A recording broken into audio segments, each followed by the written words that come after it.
And I remember like, yeah, I think it was like I remember vividly like Artosis being like, he's like, Moonglade, weren't you a Warcraft 3 player? And Glade's like, yeah, you know, I used to be a pro in Warcraft. And he's like, but you actually spend your money.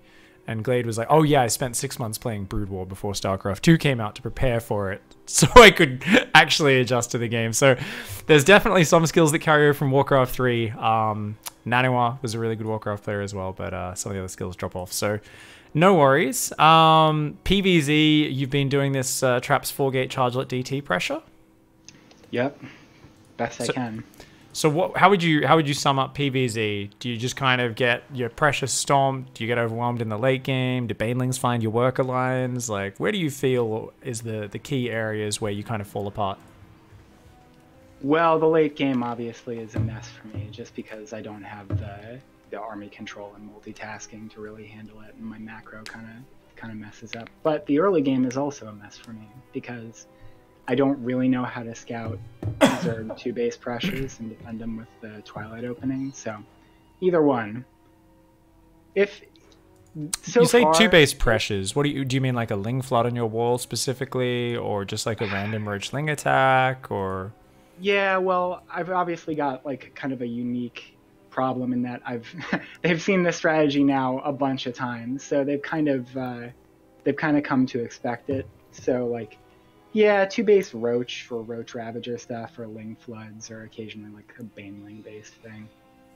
Okay, so these sound like just like really, really fast all-ins. So yeah, definitely things which can be scouted and reacted to be a little bit safer, so we can definitely come up with a reaction to that. Should we load up a replay? So hop in chat channel Piggy in client, so just go /join space Piggy if you're not already in there. Into your chat, and I saw someone just got added to the channel, right? What's the in-game name? Should be Stumpy. Should be. Okay. Someone just joined the channel, but it wasn't you. Another name just hopped in here. There we go. Alright, so yeah, show me a replay.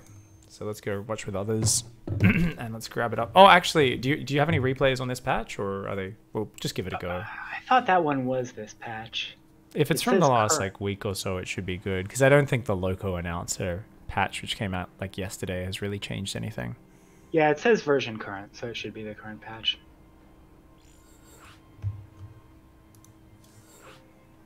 We don't have to watch this whole thing. No worries. Some point in the mid game, we like base traded, and it kind of got silly after that. So you've got like a couple of things, like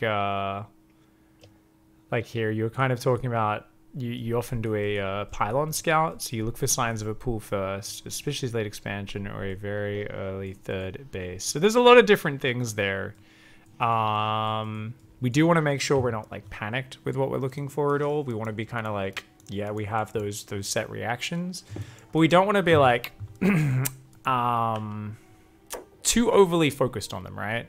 There's a thing that happens where we get a bit afraid and we're kind of like, I gotta look for this, I gotta look for this, I gotta look for this. As we get more used to these things, it should be something we do almost on like a semi-subconscious level, right? It should be something where we're just kind of, we're not over-focused on it. Sorry, can we hop out? I need you to make me the driver. I am a 1960s man, and I can't handle being in the passenger seat because I will need to fast forward and rewind a ton. So once we get in the lobby, just promote to lobby host. I don't let my wife drive. I've watched Hollywood. She will smash into a tree. Lame jokes aside, basically we are going to be looking at this build. With this build, it's a pretty big commitment. You said charge Immortal Archon timing. How many probes are you hitting off with your charge Immortal Archon? I think it's supposed to be like 45. No, wait. Maybe it's a little bit more than that because I put some on the third base. 5, 10? I'm not super consistent about it. The third base is kind of where shit falls apart for me. Okay. Like, I think in this game it's really late. Alright, so let's go through. Let's talk about this build order in terms of, first of all, the broad strokes. We're going to go for a standard adept. We're going to go scout with that, see what's up. Our probe is hanging out in the front of the natural. We tried to check the work count. We didn't check for a third base at all. So, yeah. I actually saw his drone go to make the third base with the probe. So you were making the assumption. Okay. All right. Not the worst thing in the world then. Adept standing in the open at the third. A little bit lazy. But we do have the worker there, which is good. Let's take a look at this again. So. Prism not rallied across the map, so sat here for a little bit before it warped in. Could have warped those zealots in out of the map somewhere. Not a big deal, but let's see. Got 1,000 minerals. So yeah, we do take a while to set our units up at our third. So one thing at the third is that adept sitting in the open. One of the things I want you to be obsessive over is queuing your units to go hold position in between the gaps of the minerals. Just 1 or 2 adepts can defend a third base from like if it's got full hit points, it can beat like 5 Zerglings if it's in the choke point, in the gap. If it's out in the open, like 3 Zerglings can kill it. So just one of those things you really want to focus on. We go in with the charge lots. The DT shrine should be done. It is. We're being a little bit afraid with our zealots. How many drones did we kill? Just 1. So I think your zealots could have just jumped on those initial roaches or just shift click the drones, one or the other. Because you pulled back, you let him build a big ball of roaches and queens, which is going to wreck the zealots if it fights them. Now, it does, of course, allow you to do all this. But, yep, tons of minerals, tons of resources floating behind it. Okay, yep. We're a little bit too tunnel visioned on this. This is a very committed attack, this build. So it's always something where we do want to put a bit more focus than something that's like a bit more passive. Like you'll see like my DT into Archon drop is much more like do pressure, focus on macro. A minute later, do pressure, focus on macro. This build, you're much more like wanting to just keep doing damage. But yeah, you've got to make sure we have like some set points to go home. We build our structures in a nice, neat formation as well, so that we're more consistent with it. We can see how your structures are a little bit haphazardly placed. So the big problem with that is you can't fit your base into your base, and you'll often end up going back to build structures and you won't have pylons ready for it. So if you always get in the habit of building your structures right up against the pylon, you can fit a 3x3 structure. You see these pylons where your gateways are next to, right? A single pylon there, you could actually fit 2 gateways in either direction of a single pylon. And don't be worried about it being an Artosis pylon. Later on, you can always add reinforcing pylons, but you can fit like 12 gateways or something ridiculous around a single pylon. But if you build your structures like this, you'll notice you can't fit a structure above the gateway in the Twilight. And this other pylon below, you know, you can't really fit structures to the left of these pylons because the Nexus is there. So trying to actually be really methodical with that, it's this small thing, which I think will actually allow you to do your macro much quicker when you bounce home. Because what we're going to find, let's try and find a moment. Let's look for this tiny little details, is obviously we're just tunnel visioning a little bit too much on the front. But when we do go home to put down structures, like, okay, we put down a few pylons here. Let's find the next structures that go down.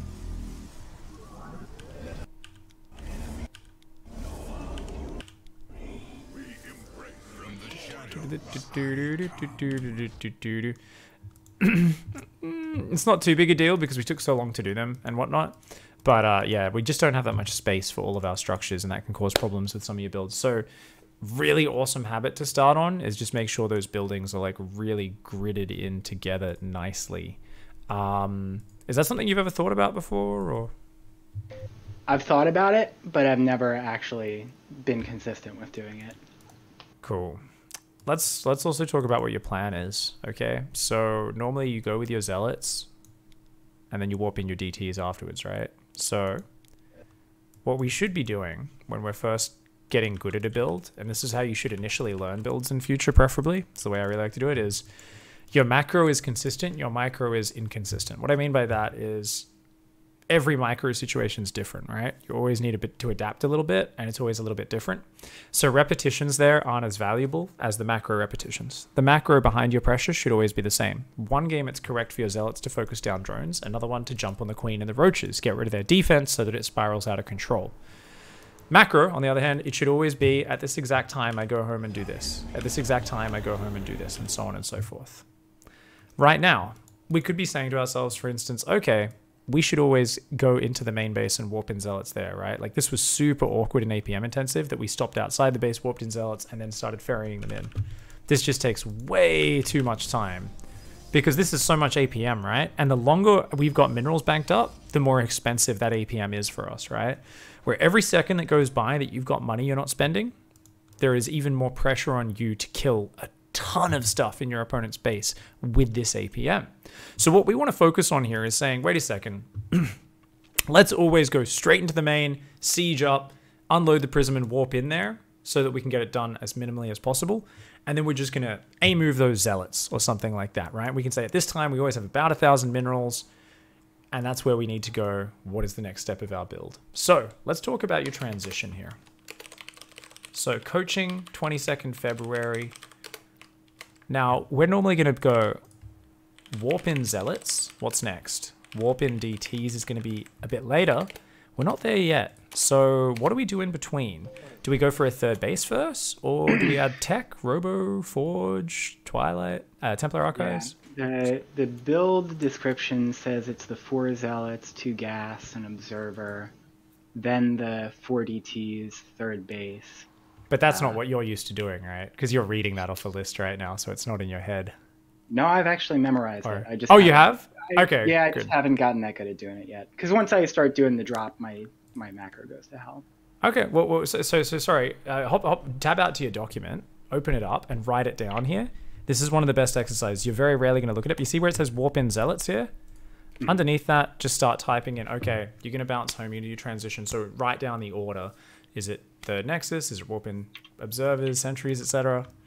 Because we need to know that exactly, and we need to chunk up those actions into reliable little things where we go home. Basically, what we're encountering here is moments where you need to play way faster, so you need to be way more organized for these little bursts to get a ton of shit done at once. I get kind of torn between doing it as the build describes, because like I feel like I bank a ton of money before those DTs come out, and I should be putting down the third base kind of before that. It just doesn't quite line up the way it's supposed to. Like, that's why the warp prism sits at home too long, because the way it's supposed to work is the zealots are supposed to warp in before the warp prism comes out. Yeah, so obviously that's, you're not executing the build quite as well as the pros. And this is why it is important for us to do two things. We're going to go back and we're going to look at all those details, but let's also just write out the list yourself. Like, I would say copy the opening and try to be as exact as possible, but from there, just use your own logic in terms of what you want to do, right? Like, Terran players always, whenever I'm telling them build, they're like, oh, do I go third CC or do I go extra barracks? And I always say, you choose. And they always look at me and they go, tell me what to do. And I go, no, it's so much more important for us to choose. So same thing, I will copy a build like this off a pro and I'll be like, nah, I've got men. I think third Nexus, as I'm going in with those zealots, always makes sense for me. So just write it down. Just say, okay, third Nexus, we're going to make like extra gateways or second Robo Forge, whatever. So just write that down in a nice little list there. Oh, so you're writing it down. Can you write it up the top, just not in the build necessarily, but can you just up the top in our coaching notes, just so it's a little bit separate? Yeah, write it all there. Just so we've got it separate from your build, so you can still have the nice clean write-up of what it's meant to be below, but here we're just creating a nice little chunk of our own information. And it's good to do this, right? Because a lot of the build, off the top of your head. We don't need to look back at the whole thing. We need to look at this one problem point and say, okay, what do we need to remember here at this stage, right? So we're kind of training ourselves to ignore the things we're doing well, because we're doing them well. We don't need to think about them. We don't need to be looking at notes of those.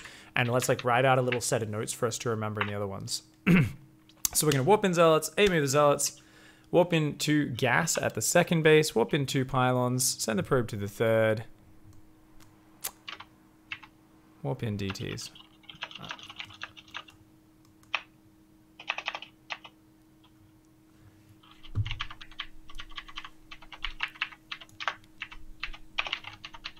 So this is really awesome as well, because you're gonna, I'm gonna, when I get you to write this down, we're gonna, like, I'm already seeing things which I'm like, oh, no, we want to change that, we want to change that. And this is good because it works on your planning as well.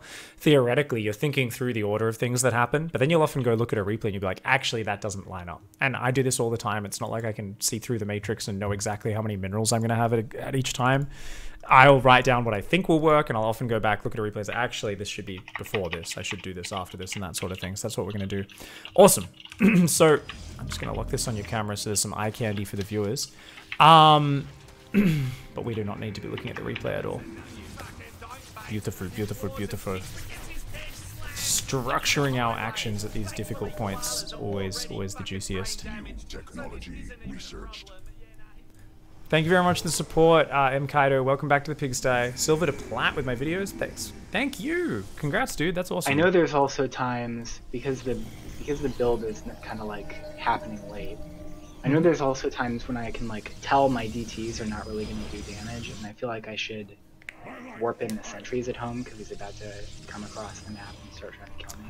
That'll be a reaction, so we don't want to put that in the build, okay? So what we like to do is we'll write lists like this, and if you have something like that below, you want to write up notes, and you'll kind of say like, all right, if they have sick defense, DTs don't warp in, DTs warp in sentries and start chronoing immortals or something like that, right? So we can have like little notes like that, little reaction lists and stuff. So it's good because we've gone and done this and said, oh, okay, let's reorder that. We can do that. Awesome. Now let's go back and look at the build order from the start, and then I'm gonna edit. We're gonna edit that again, all of that difficult point in your build, and we're gonna say, okay, how can we make that way better? So let's go right back to the start, and let's be super obsessive, and let's nitpick every little detail. Let's do it. So what we're gonna do here. All right, every little detail. So we start probes. Now we are going to send a probe down to the natural a little bit early because it is a bit far away. Awesome. That means we're going to get that 14 pylon down right on time. And we're going to go pylon scout, which gives us heaps of time to prepare against an early pool. So I often gate scout, but this just gives us more time to react. So not a bad thing. We're chrono boosting nice and early. We're going to start our gateway. Are we going to queue up that next probe straight away? Queue the next probe, queue the next probe. Yes, perfect. Beautiful. Now we should be dropping a gas. And then another probe. So we actually chronoed our probe really early, which means perfect. Good, good, good, good. So you prioritize the probe over the gas. Let's see if that next probe starts up on time. Yep. Could have started a second earlier. We should queue up another probe here as well, right? Because we know we're going to be going 20 Nexus, and we do end up doing that. Our probe scouted that it's a standard looking opening from our opponent for now. We haven't actually confirmed that because we didn't check the gas and pool. So, first things first. Cue your scouting probe to circle the main base. Don't leave until a minute 25. So, do we know what a normal gas pool timing is, off-hatch gas pool? No. Gas a minute 10, pool a minute 17. Let's say something like that. Let's see how close this was in this game, since obviously this is not pro level. They might be a few seconds later. Let's take a look. So, yep, you see he's going pool before gas, but the pool about a minute 20, gas went down. Cool, it's a normal build, right? Now, if we saw that pool go down to the minute 45, so basically if we see no spawning pool at a minute 25, sorry, when we were planning to leave, what does that mean if there's no pool and gas down yet? Fast third base, maybe? Has to be. There's literally nothing else it could be, right? It's either a proxy hatch on your side of the map, like a hatch block, or a proxy hatch, or it's a third hatch somewhere, or your opponent's just terrible at StarCraft. But we don't ever want to think about that in the game, because if we play safe against it being a 3 hatch, or we react and understand that knowledge, then we can just play accordingly, right? Sometimes people they go, but my opponents are so bad they don't do the thing that makes sense. Their pool's just 20 seconds late, and I go, who cares then? You know, you're doing an efficient build. You'll be so far ahead if your opponents are doing stuff that doesn't make sense that much, and it'll very rarely happen. So don't mind game yourself in that regard, because that's a very common thing. And oh man, the hedge outside my window is wet, and it just got blown by some wind and some water splashed on me. I should probably close that window soon. Never mind. I'll get to that if that keeps up. For now, let's go back and look at your build order. Did that Cybercore come down right on time? There's 20 Nexus. Core is a little bit far out, but that does allow you to wall behind it nicely. But it does mean it can get focused by lings. Should be fine. With the new warp gate time, it almost never gets killed before warp gate finishes. So, even against ling floods. We've got the second gas, the second pylon. Ooh, that adept felt a little bit slow. Let's take a look at that. Oh! We're chronoing a probe there. Okay, that's fine. It's okay to chrono probe there. Yeah, the adept was a few seconds slow. Nothing major.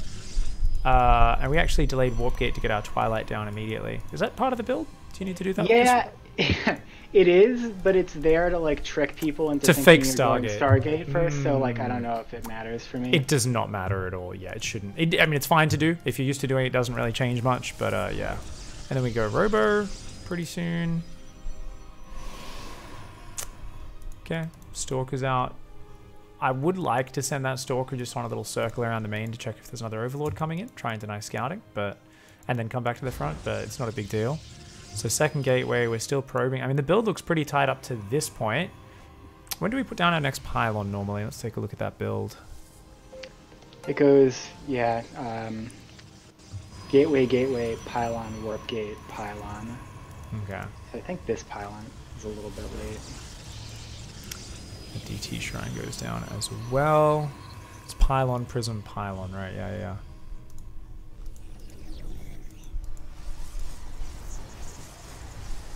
Yeah, so, I mean, if we find our prism comes out, like, you should always just send the prism across the map, right? And then just, like, stop, warp in.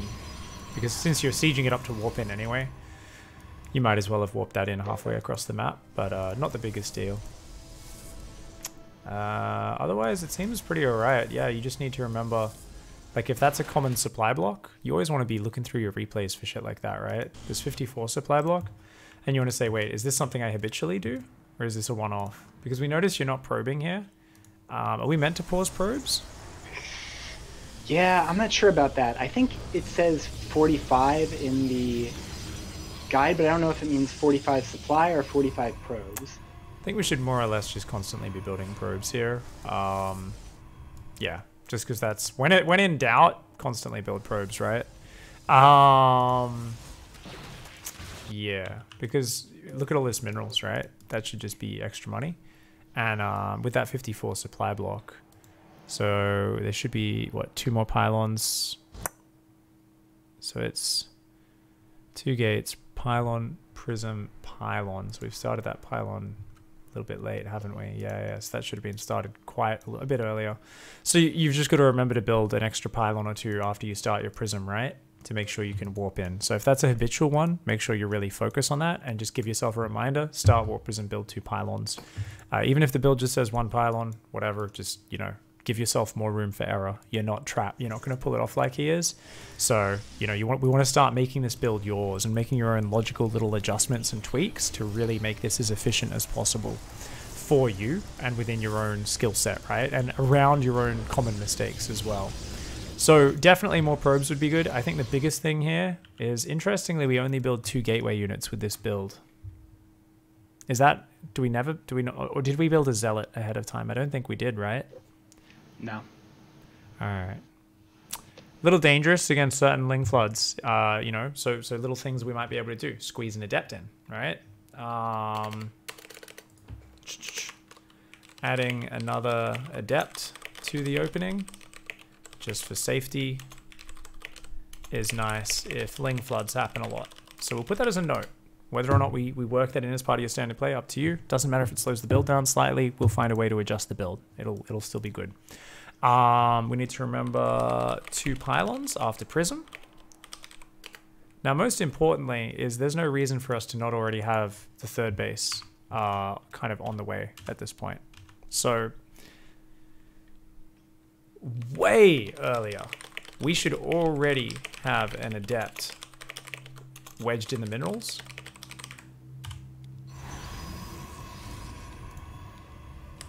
At the 3rd base, and a probe waiting to drop Nexus.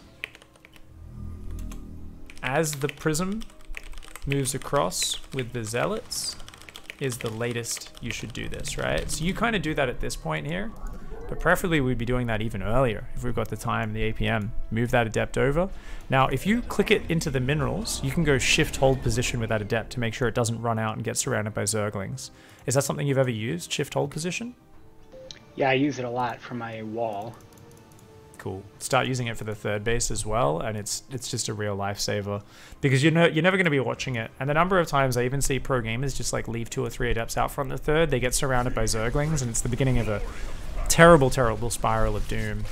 Can you shift hold position the shade? No. No. Yeah, that's why I often just tell the adept to walk there and then hold position. Or I shade into the gap, but then I've got to remember to go back and look at it in hold position, which is why whenever I don't feel under pressure at all, I'm like, just walk there, hold position, because I don't want to go back and look at it again. We're all about APM efficiency. You know, we don't want to have to look back at anything wherever possible. So, build order generally is all right, but we can have a way earlier third. I think the first opening is good. It's just the moment any fighting starts, you're not splitting your actions correctly. So let's go back and let's say, okay, cool. Let's look at that transition, kind of transition / problem area in the game, right?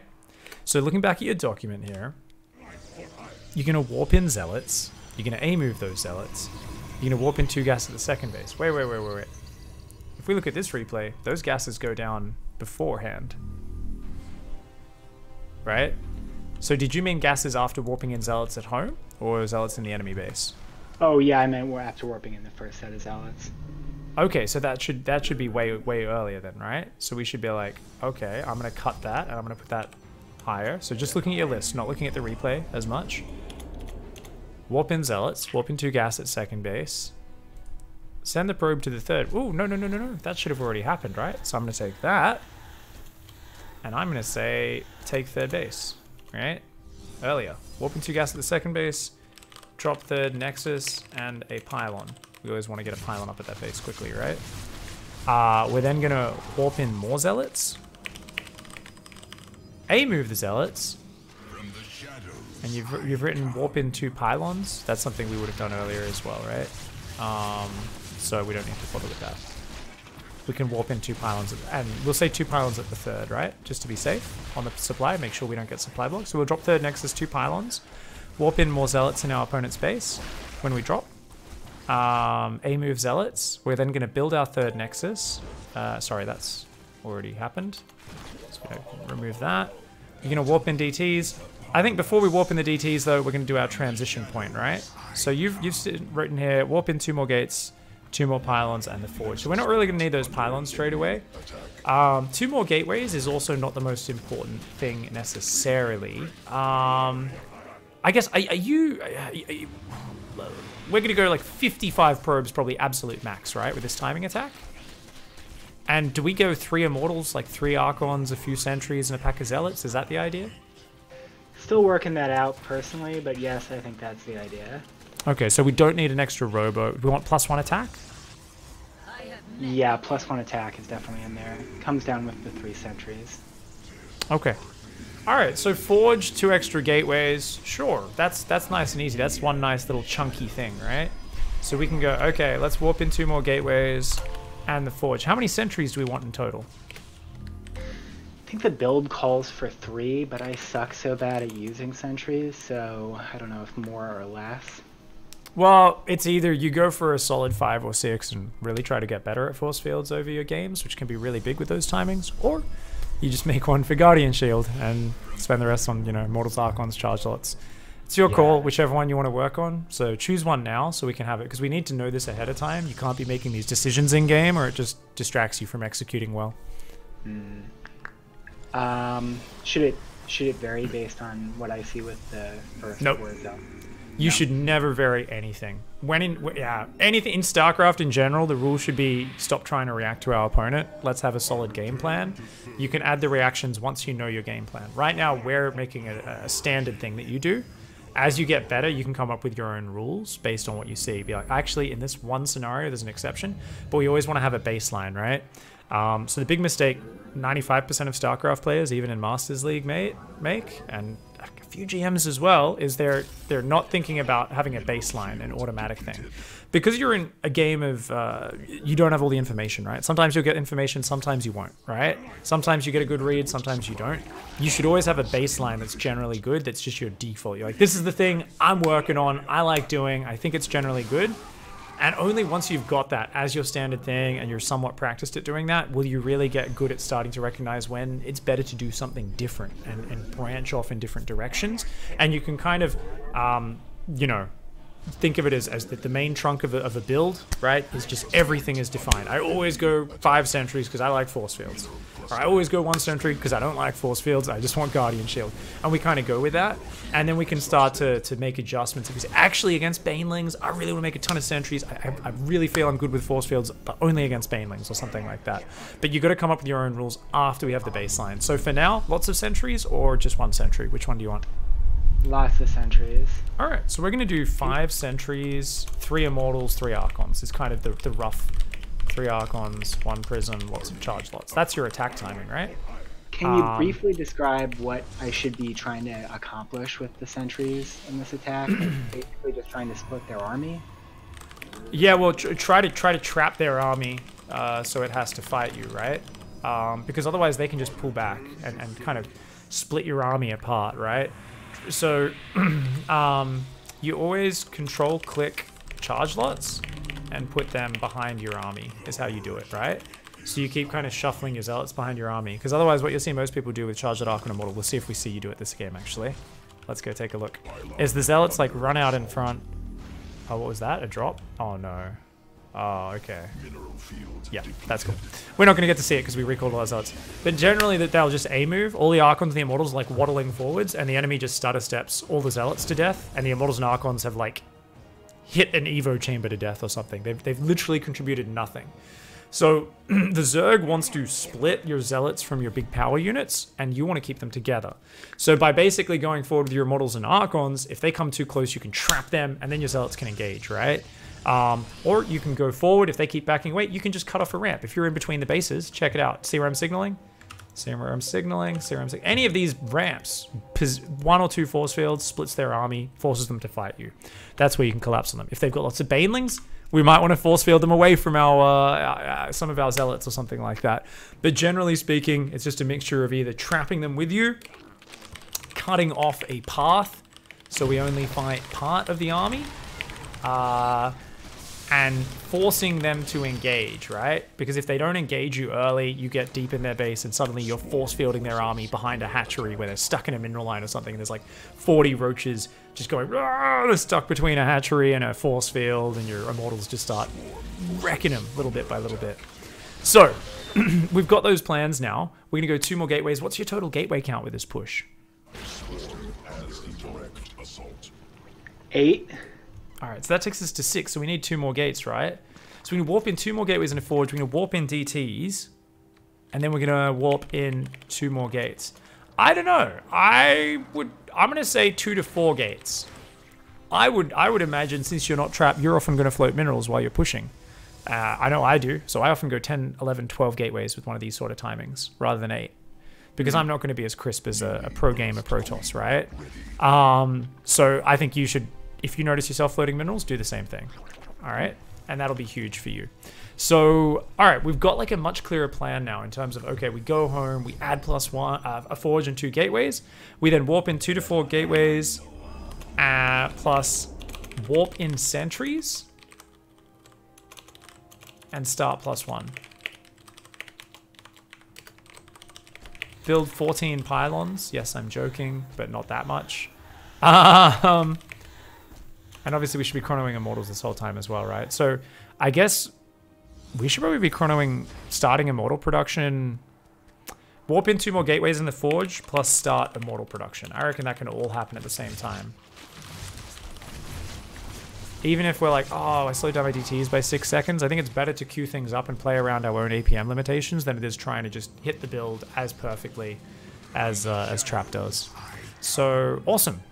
Now we've got a much clearer idea of how to bounce home and what you need to get done, right?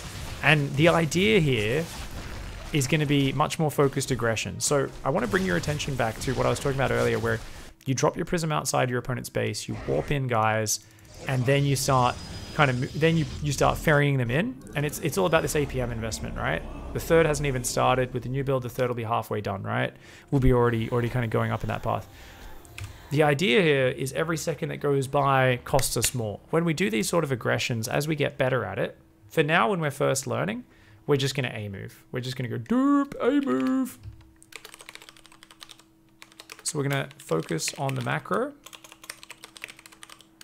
Always place the structures in order. Just A-move your units for your first 5 games or so. Later on, once the build is more natural, devote 20 seconds of focused micro to your initial zealots in the main base, making sure they're not just killing an extractor, right? Maybe shift-clicking the drones, which you did once or twice here, which was really awesome. And again later with the DTs. So we do want to obviously put micro into that because it can give us crazy, crazy gains. When we're first practicing it though, we want to make the macro automatic so that we're just focused on that one thing being perfect and we're not getting carried away by the aggression. And even then, once we get better at it, we're saying to ourselves, I'm in here at 5 minutes 40. Okay, I've got till 6 minutes to do damage. Let's find some damage. And when you identify there's not much more micro you can do, you're like, no, I can take this fight, A-move the zealots, I'm not going to bother micro anymore. That's fine, you go home. So right now, you would be looking at home. You'd be going gateway, gateway, forge. Let's make sure the third pylon's down, the third base. Okay, go back, warp in DTs, and then you'd micro your DTs for a solid 15 seconds or so, see what they can do, and then you'd go home and once again spend your money. And you'd still be building probes, you'd have your upgrades on the way, and what you'll find is you want to start benchmarking when your push moves out. So there's a few different things so you can look at your replays. So what do you think are a few good timings for you to benchmark and check where you're at in the game? Well, the initial, getting the prism to his base, getting... So like, what, do you think like when the zealots warp in would be a good time for that, or? When the second round of zealots warp in? Yeah, like inside your opponent's base. So when you get the full 8 zealots. All right, so initial zealot warp in. So in this game, that was like, what, 5:30 or something? Let's check. 5:20 maybe? Obviously, it was a bit, you know. Yeah, let's say 5:35. We were unloading the mace. 5:40. Okay, so we can say 5:40 for this one. And that's a really useful thing, right? Because you're going to notice some games you hit at 5 minutes, so like smack on the dot, the Zerg's just not ready and they die. So you start to see the power of the timing. And we also get to see ourselves improving by benchmarking, right? So the other thing we should do is our big attack, right? With the sentries, the immortals, and the archons later. So off the top of your head, let's make an estimate. When do you think is a good timing for that to hit?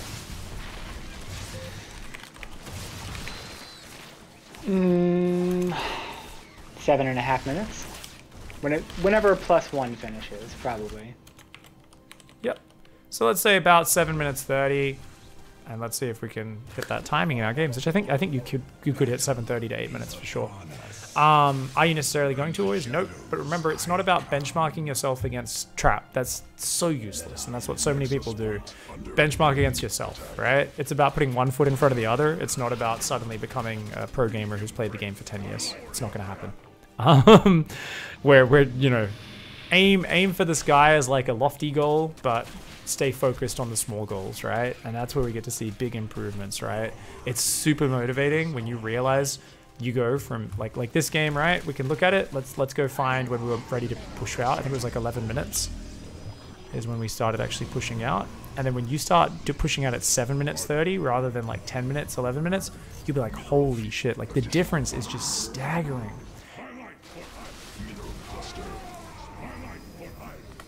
We can also see you don't have... oh no, we've got a second immortal somewhere. Where are they? Oh right, they've got the skin on them. Couldn't see them in there. Yeah, so about like 10:30 in this game. 11 minutes is when we were actually getting to their base. So that's awesome. That's such a powerful benchmark. Let's hop out of that replay. I think we've got a really cool, clear, focused plan now in terms of not getting carried away with our aggression. And what are we doing is we're strategizing where your APM is going to go, right? We're strategizing where your attention is going to go because that's the biggest resource that every StarCraft player is starved on. And that's where we really screw up, right? We had the first 5 minutes was a pretty damn tight build.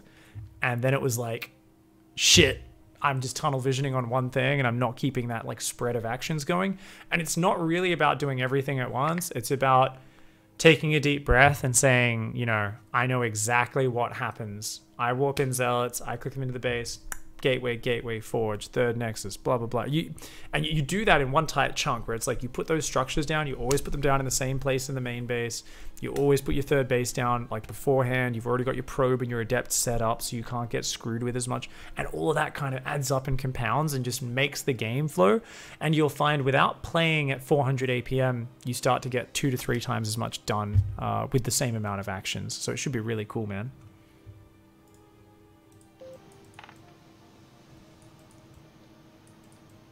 Oh, are you still there? Yep. Yeah, I'm just looking at trying to remember the order that I'm doing this transition in. No worries. What microphone are you using, by the way? It sounds fine. It's just funny because it's got like a little beep when you push to talk. Oh yeah, I've heard that. It's like it's just a SteelSeries headset. Okay. But I don't know why it kind of sounds through the microphone. Do you hear the beep on your end, or it just doesn't? I do hear the beep. Yeah. Okay. Cool. Fair enough. No worries. I was just curious. I was like, that's so funny. There's this little beepy sound every time. All right. Cool. So, is your friend still around by any chance? I know we've been. Let's see. I think he was probably watching the stream. So.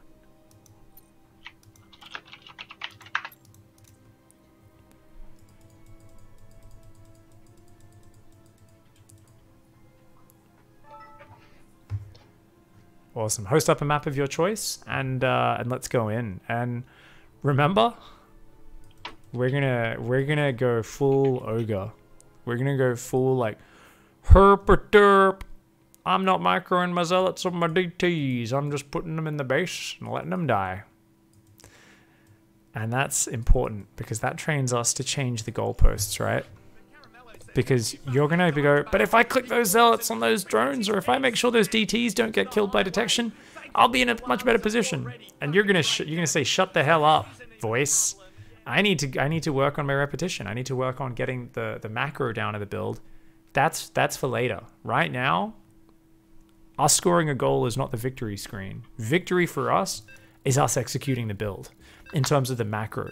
If we get those structures all down in the right order, without panicking, without letting the adrenaline take over, that's the goal. If we do that right, we're counting it as a win. I do not give a shit about the victory screen, and that's what we've really got to harness as a StarCraft player to get that long-term improvement. It's about putting one foot in front of the other, rather than just being in a frantic panic to try to do damage all the time. So let's get your build order down. You did it really well in that last game, so let's do it like the same way you're used to. I might chime in and remind you of things once in a while, but for the most part, I'm just gonna let you play, and I want you to just really think about, okay, we're gonna, get the zealots going. As soon as we're gonna get the 2 gateways and the forge, we're gonna have the 3rd base down before that with a few pylons at it. We'll go back and add some more gateways later, start the +1 upgrades, and so on and so forth. And it's not going to be perfect with when we start the units, but as long as we get the structures down, it should work really well. So get in your groove, get in your rhythm. Good luck, have fun. Nice. Hey, Little Hale, thank you so much for the 3-month resub. Hello, guys. How are you all doing? What's up, Nosh? Shit, I left my water in the other room. One sec. How do you get coaching? It's a paid service. ! Coaching if you'd like to shoot me an email. I can send you my template.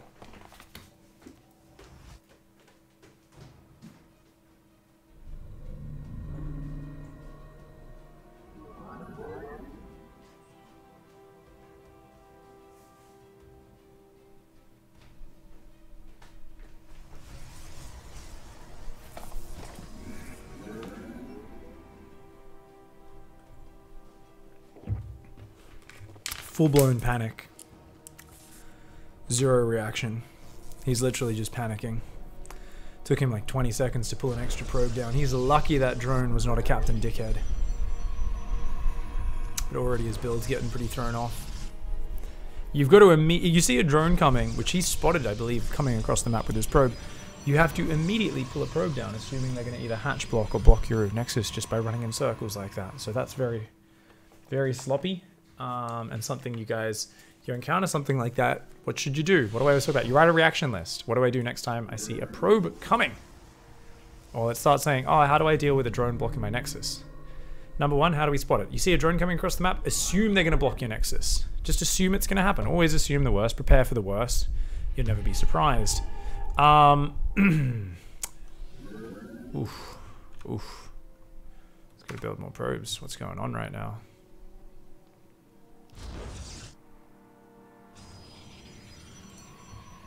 Yeah, fix up your saturation, and we should be good. We've got 18 on minerals in the main. The firstborn shall persevere. Get that stalker out, send the adept across the map, get back on track. Your build's still totally fine. Just keep queuing up many, many probes, chrono boosting wherever possible, and we should be good.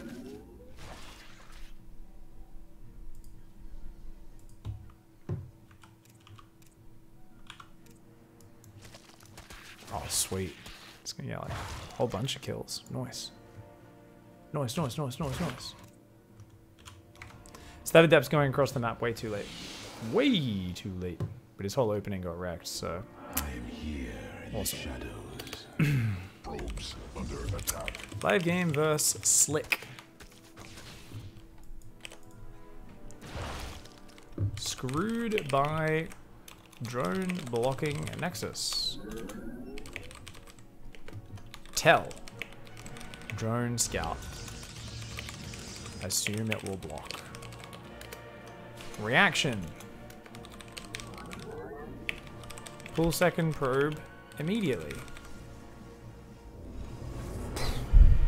Would have completely changed his opening. Would have been much smoother if all that happened. So we're writing that down in his notes for later. You got to be methodical with developing your set plays as a StarCraft player. Reacting under pressure in an RTS game is one of the hardest things in the world.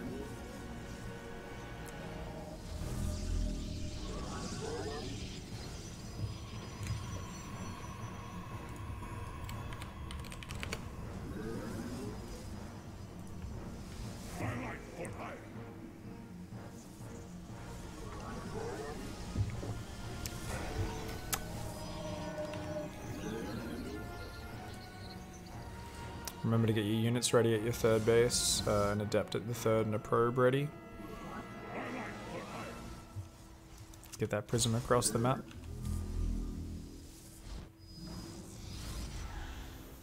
And we can already queue that to go, yeah, siege up in the main base. Beautiful. Alright, so let's get that third base down. We've got plenty of pylons. We built 2 extra already.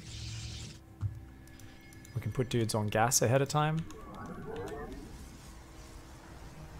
You just want to, yeah, you want to just do it ahead of time. It doesn't matter if you undersaturate. Now let's focus on the prism. So we're going to warp in more zealots. Alright, remember A move them, and we're going to just keep doing everything else. We forgot the DT shrine, so let's drop that down. And we need a second gateway and a forge. We need to use a different probe for it, because that probe is trapped.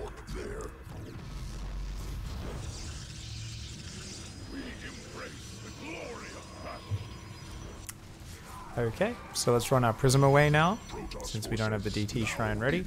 That's fine. And let's focus on our macro. So warp in sentries, and start immortals after that observer as well.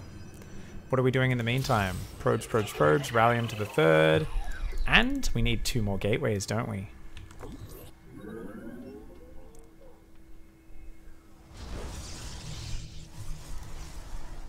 So we have 2 bases saturated and about 5 workers on our third. So we should only queue up at most about 4 or 5 more workers, no more than that.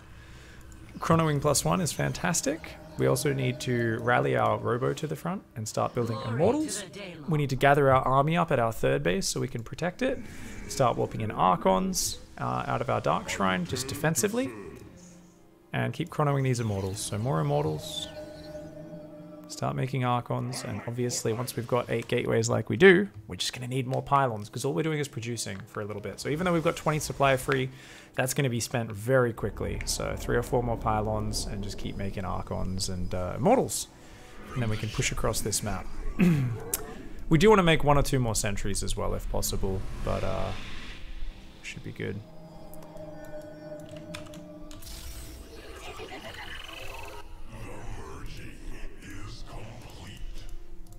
We should be getting our army organized. At the moment, everything's kind of spread across different control groups. We really should have that army all on just one army group. And that war prism on a separate one. Beautiful. Let's go get this push going. More pylons. We need to build like 5 pylons, and we need to go get this push going ASAP.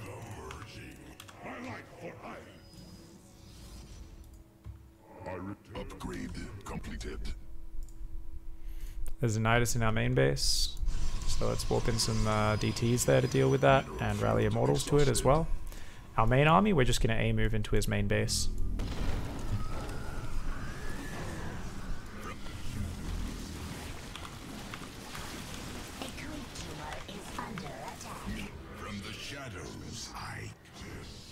Yep, just A-move that main army into the main base, and you've killed it, so let's warp in only units on the front now. Force fields, let's go.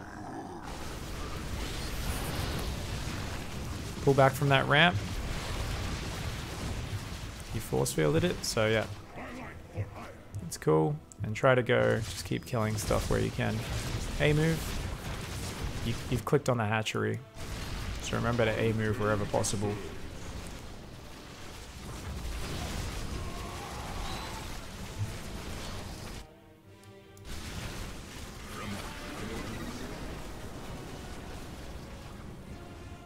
Field depleted. Alright, we did some damage. Keep building. Immortals, charge lots of Archons. We're going to go for wave 2. Get your units down to your third base to defend that. Get the probes out of there. Yeah. Keep making Immortals, charge lots of Archons. Warping as many Zealots as we can down at that third. Let's deal with this. Yep, get those probes back to mining. This is awesome. He's throwing away army on us. We're just going to go for another big attack in the near future. We've just got to leave units in the main base as well. You got to split your army because there's another Nidus going up in the main, so you got to remember to start splitting that army up. If you leave an Immortal in the main, that probably can kill a Nidus worm before it pops every single time. So we just leave that Immortal there. The rest of our units can be just at our third, gathering up Archons, Zealots, Immortals. Keep making them. We're giving ourselves as simple a focus as possible. When the game gets chaotic, the worst thing we can do is fall back and start being defensive and afraid. Right now, every time he throws a Nidus worm at us, that's him wasting money, wasting units while we're building for an all-in. We've made our game plan simple. We're going for wave 2 of the all-in. Got to get rid of that Nidus worm. So you got to keep your eyes on that minimap. He's going to keep doing that. Free units. Awesome. Kill them all. Yeah, this is fantastic for you. This is so good for you. Remember, we only need 1 Immortal in the main, so get everything else down to the third base and keep clearing up these units. Keep chronoing Immortals. Keep making Zealots, keep making Archons, and yeah. If we're a little bit quicker at dealing with these, we can crush these attacks even better, because he's just throwing away tons of units. So we want to gather our units, and we want to have a real sense of urgency to push across, right? Good chance the Zerg backs off, builds 30 drones at some point. Get your whole army together, except for the Immortal in the main base, and let's go. So gather everything up, get it organized, and go punch some Zerg in the face. You need a new Warp Prism as well, so chrono that, yeah. Yeah, don't rebuild probes.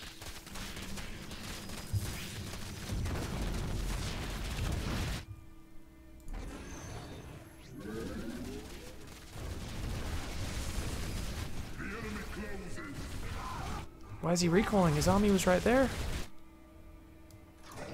No! All he needed to do was A-move his army to go deal with it. Ah! Zerg's being a dick, man. Yeah, there's overseers, so he can't deal with it. Yeah, Nidus Worm's so cheap, man.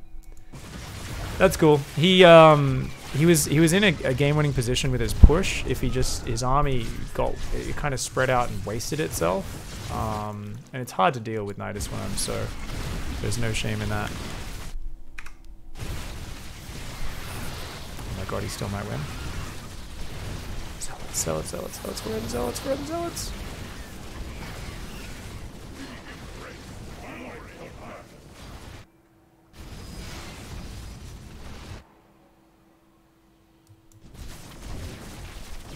Mineral cluster expended. Hey, good shit. He does end up holding. He ends up taking us out, but GG, hard fought. He did everything he could to fuck with us there. GG, well played, man. GG, well played. Yeah, as you can see, he's a bastard. He would try to block my Nexus after that. You should click rewind. Normally in your games, make a habit out of doing it every single game. So go back in the replay and right at the start, you got your Nexus blocked. That's a big problem. It throws off your whole build. Anything that you identify as a problem, anything that throws you out of your comfort zone, even if it's not massive, we want to immediately say, what is my reaction when I do that? Because this is something we should have a set play against, always, all right? So let's go back, and you can open up the stream because we got to finish up in a sec anyway, since we are almost out of time. So you can watch from my view on the stream. But basically, if we take a look at this, so our probe sees a drone going out. So we knew there was probably a drone scout. Maybe that didn't register. Fair enough. Either way, as soon as we saw the drone at our natural, we knew it was a drone scout, right? As soon as you see a drone scout or a drone at your natural, you always assume it's going to block you, right? That should be your reaction, right? And this is something that we should logically get to. A lot of Protoss players in Masters League still never get to it. And Zergs will just run circles and delay it by 30 seconds. So immediately, what do you think is the response if we see that drone there and we assume it's going to block our hatchery? What's the easiest way to make this not such a big problem?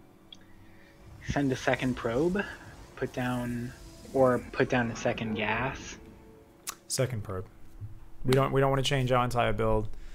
Second probe maybe delays it by 10 seconds, but then it's down. The problem here is if he kept microing, he could have blocked you for like another 10 seconds because you took so long to send a second probe, right?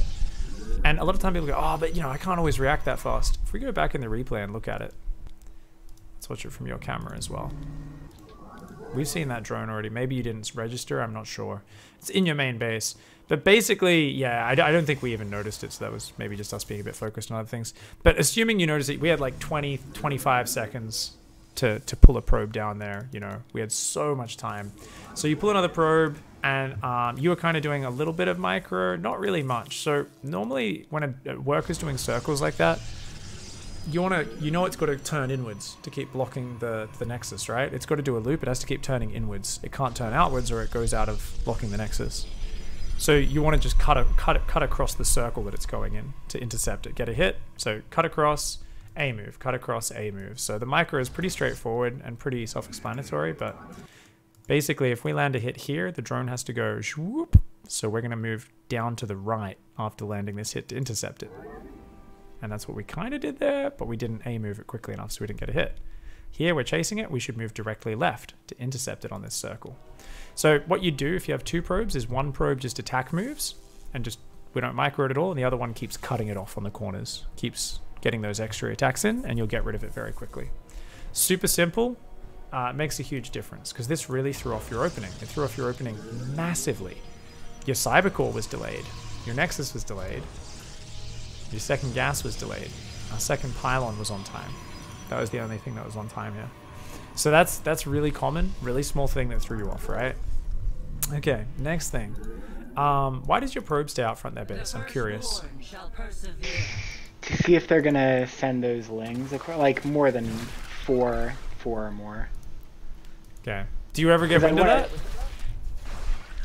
With the probe? Yeah, because don't the lings normally just chase it off? I'm not sure what you experience on ladder, so it could make perfect sense, but I feel like wouldn't the first four lings just come out and kill it / chase it off all the time anyway? So you very rarely get the info from it? Yeah, I guess that's a good...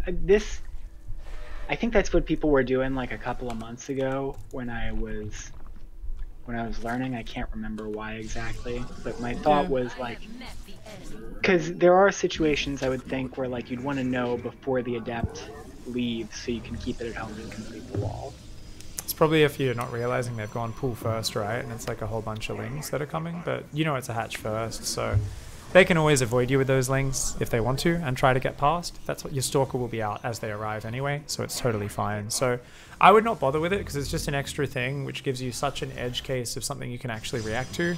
It's like if they're doing a weird 10 Zerglings straight away and they don't, you know, and they kind of just show them to your probe, which I think it's such a rare percentage, and it's like, well, why are we spending APM on that when we should be making sure everything else is perfect in our build? So no need for probe to sit there. Now, because your build got thrown off, your adept was across the map way later. What time does ling speed finish off a hatch gas pool? Do not have that memorized. 3:30. Because about 320 is when you should be like, get the hell out of there. Now, your Adept is just getting to their base when Link Speed is finishing.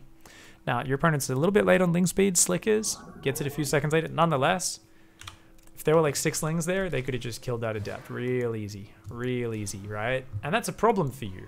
A massive one. Because you're doing only 1 Adept, 1 Stalker. So you're already vulnerable to Ling Floods. A little bit. You can still hold them, but you're just a little vulnerable. So you've got to be wary. If your build gets thrown off, you know, that Adept probably can't do much of a scout. I like the scouting you were doing with it, though. Generically, checking the work account, checking the third, that was good. So the build was thrown off here. We completely forgot the DT Shrine, which is a problem. We also end up there doing something a little bit awkward where we warp in 2 Zealots. So let's take a look at that. So what's going on here? Because I think this is just a little bit weird. I feel like we should just wait for all 4 and do it all at once. Because we just want to chunk the activities together, right? Just to make it simple. Because otherwise the warp-ins are on separate cooldowns. I feel like it's a bit confusing and a bit much for us to deal with, right? Those last 2 gateways are always late. Like, I just don't have the money for them early enough. I don't know exactly what I'm doing wrong earlier in the build. Yeah. Well, why don't you just always rally the Prism to here and then warp in all 4 at once? Just do that by default. Say when my Prism's like a quarter of the way across the map or just outside my base, we always queue it to siege up there, warp in the first 4 Zealots and then load it up and continue.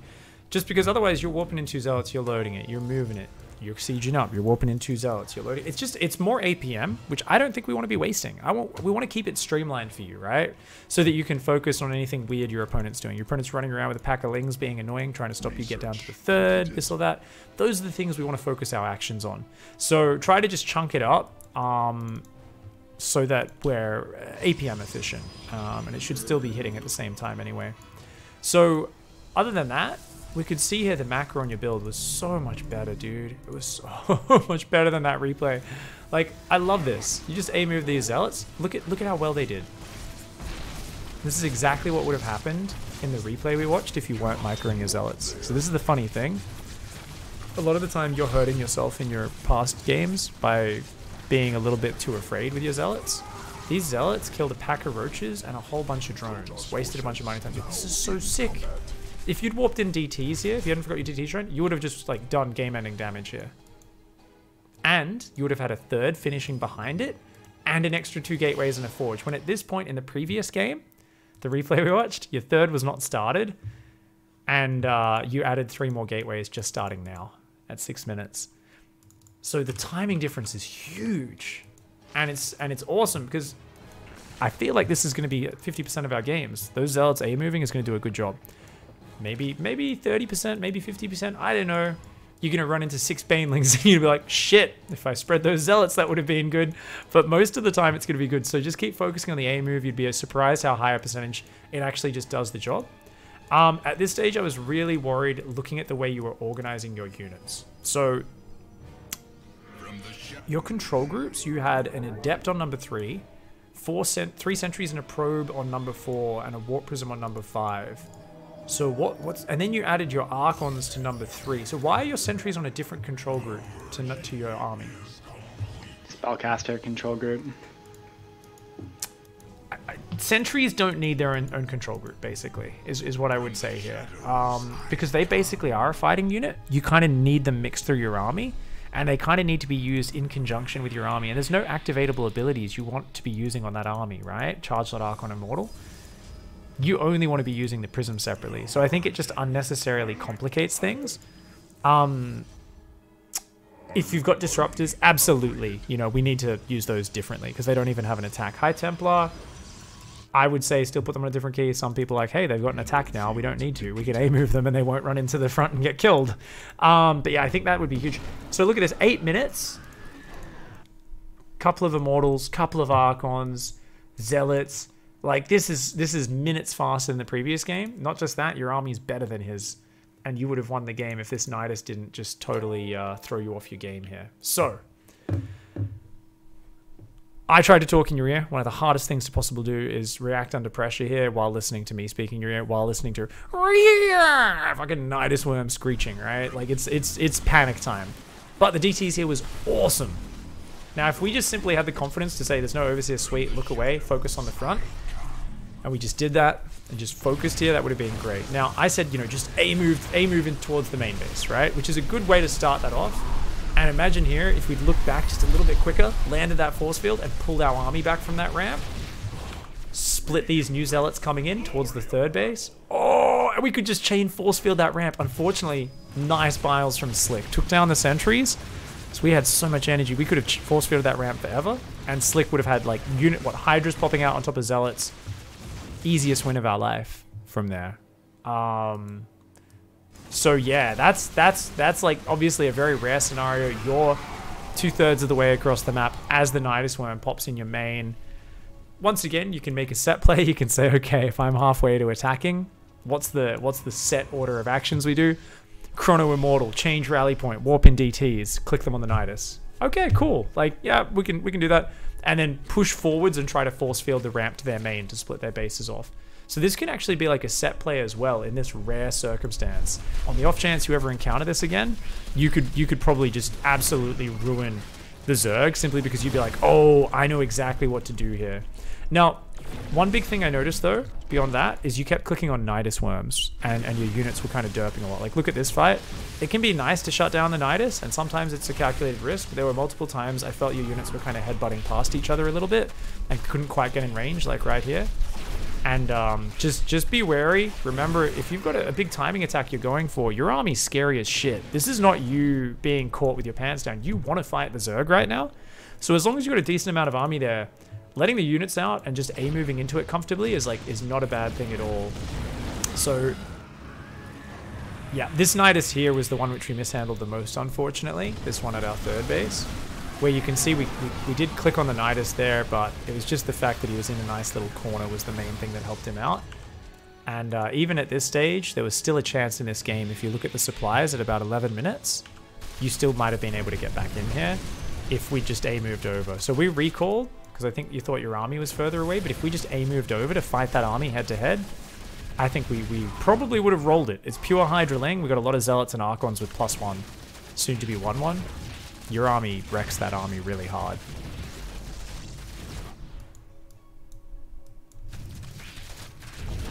Thoughts, feelings? Yeah, I'm really bad at knowing, like, once you get into the mid game and it's more than a few units, I have no idea whose army is going to win. I just go based on, like, it's a timing attack, so I should have a pretty good army, but sometimes, like, with 2 Nidus Worms, I feel like I need to split it, and obviously I'm bad at that too, so. Yeah, well, I mean, it's just about coming up with a plan for the scenario, and obviously it's like, once there's 2 Nidus Worms, it's just like, it's not a situation you're going to play a clean game in. I mean, this attack here even got really scary for him, which is what was so awesome, right? Like, you see what happens when his units kind of funnel down a ramp into Archons. Like, this still got really scary for your opponent, which is awesome. You just go back to the first problem, which is, of course, the Nidus Worm, well, the DT Shrine and then the Nidus Worm, and you just kind of iron that out. So this was fantastic in terms of adding those structures in time. I want you to keep working on that and watching your replays and saying, did I build my structures in the correct order? Did I remember to do that? Did I not focus on my army? So we want you to count progress, not as you microing your army, but you on doing that. And keep working on your benchmarks. As you're getting more comfortable at that, start putting a bit more micro into your Zealots, a bit more micro into your DTs. But really just focus on the timings for now, because I feel like already just in that one game, you've shown huge progress. So we've got a bit more of an idea of the to and fro. Warp in the Zealots, add this at home. Warp in the DTs, add this stuff at home. Build up and push out decisively and quickly with our timing attack. And we can very easily track our progress by just kind of methodically looking at those benchmarks as well. So I think this should be a good system to kind of improving your PvZ. You know, if you can practice on ladder, practice against your friends more, practice here against Slick a few more games, I think it'll be absolutely awesome for you. So any questions before we round up? Based on that game, like, I only ended up getting the 3 sentries, but do you think it would be more constructive based on where my micro is at? Like, if I'm going to not micro my army, should I just go for the 1 sentry instead? Well, you're going to micro that big attack. You've got nothing else to look at, unless your opponent happens to Nidus Worm and distract you. At that stage, there's no macro to do. There's no structures to be putting down. You've got nothing else to do. You're not going to micro your early Zealots and DTs. You're going to micro your big attack, because that's literally you're either winning with that attack or you're dead, usually, right? So just focusing on the sentries is fine. What happened in that game is he distracted us. That was a weird fringe case. And guess what? If we were a little bit quicker to look back at the front and landed that force field, pulled back, we win the game because of those sentries. So just because one scenario it didn't go well, it's not meant to go well. It's meant to be 5, 10, 15 games of us making 4 or 5 sentries every game. That's when we're going to start getting the value out of it. So have faith in the process. It's not going to happen instantly. Just keep looking for those force fields, and trust me, with this army, absolute game winner. It's really going to help you out. And, you know, whenever you see a pro do a build like this, and these are always popping up in PvZ, you know, just look at the way they position their army and try to take pieces of that. But we already wrote a few notes on it. You know, you're trying to section off ramps. You're trying to force them to fight you. Where possible, we're trying to have our zealots behind the rest of our army, so they've got to engage the power units, the immortals, the archons, and then we can come in with the zealots, hopefully trapping them with force fields as well, right? So our army is not splitting up and we're going, here, kill my zealots, now my immortals and archons are fighting. Are you going to do it perfectly? No. Are you going to fuck it up a lot? Yes. Are you still going to win games because your timing's crisp? Hells yeah. I mess up the micro with this timing attack all the time. There's so much you can do with it, with warp prism hot pickups, with force fields in key locations, with zealots being in the right position. It's like crazy when you watch a top Protoss micro this sort of push. It is insane. So just focus on it little bit by little bit, except you're going to make some terrible mistakes. But remember, there is so much room for error in a StarCraft match, right? There is so much room for error. And as long as we just keep repeating the same scenario and looking for little improvements with ourselves, like just reliably landing a force field on a ramp, that alone is going to give us big value. Sorry for all the beeping. One more thing. No worries. How do you determine when to stop making probes for a timing attack like that? Is it like a certain amount of time before you're going to hit? Well, you just want to choose a set amount and do the same one every game, just for consistency. So for you, like let's say 10 probes on the third or 5 probes on the third, whatever like you find just really, you know, is nice for you. But yeah, the more decisive and all in you want to be, obviously the less workers, otherwise, you know, can be a few more. But generally speaking, you just choose ahead of time. You say, no, I'm working on a 55 probe timing or a 45 probe timing, where the third is completely a fake, essentially. It's just there to be like, hey, I'm taking a third. You know, get the Zerg to hopefully build another 15, 20 drones because they think they're going up against a 3-base Protoss, and it's really just a fake Nexus. It's just choose it before the game, depending on how hard you want to commit. All right. Thanks very much. Awesome, man. All right, good luck in your practice. Save some replays, problems, all that sort of stuff, and hit me up on how it goes in Twitch chat and in any future sessions. Yeah, and tune into some Katowice if you get a chance. There's going to be some epic games over the next 2 weeks. So this is basically the first half of the year's BlizzCon is what I always think of Katowice. So I hope you get a chance to tune in, because there's always so many meta-changing builds that get developed here. Oh yeah, have fun. Looking forward to next time. Have a good one, man. Have a good night.